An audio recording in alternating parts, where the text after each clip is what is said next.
Hi guys, మేమైతే ఈరోజు బాసర వెళ్తున్నాము. సో నేను ఇలా బాసరకి ట్రెడిషనల్గా రెడీ అయినాను. ఈ శారీ సెలెక్ట్ చేసుకున్నాను. మా పాపని కూడా మంచిగా లంగా బ్లౌజ్ వేసి రెడీ చేసిన. మార్నింగే లేచి రెడీ అయిపోయినాము. ఇలా ఎర్లీ మార్నింగే లేచినాము అండ్ 8 o'clock వరకు బయలుదేరిపోయినాము. బైక్లో బస్ స్టాండ్కి వెళ్తున్నాము. బాసర రీచ్ అయిపోయిన తర్వాత అండ్ టెంపుల్ లోపల మనకి అక్షరాభ్యాసం కోసం special ticket 1000 rupees and 250 rupees అట్లా ఉంటుంది. మేము 1000 రూపీస్ది తీసుకున్నాము.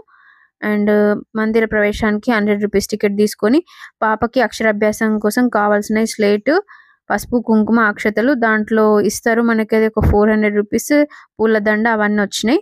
అండ్ లోటస్ ఫ్లవర్స్ ఇంకా పండ్లు అవన్నీ తీసుకొని అండ్ లోపలికి వెళ్తున్నాము మేము.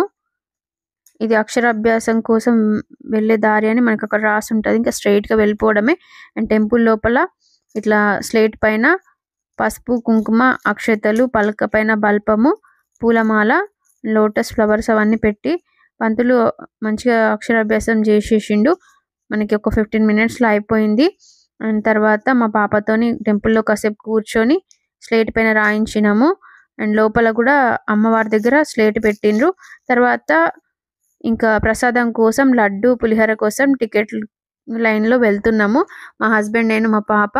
అండ్ లడ్డు 25, పులిహోర 20 రూపీస్ తీసేసుకొని అండ్ దర్శనం అయిపోయిన తర్వాత మంచి అమ్మవారిని దర్శించుకొని బయటకు వచ్చేసినాము. ఇక్కడ మా పాప మంకీస్ని చూస్తూ పప్పా మంకీ మంకీ అని చెప్తుంది, ఎగ్జైట్ అవుతుంది. అక్కడ ఒక మంకీ వచ్చి కూర్చుంది, దగ్గర నుంచి చూస్తుంది. అక్కడ పక్కన వాళ్ళు కొబ్బరి ఇచ్చిందనమాట. ఇంకా దర్శనం అయిపోయిన తర్వాత వెళ్తున్నాము.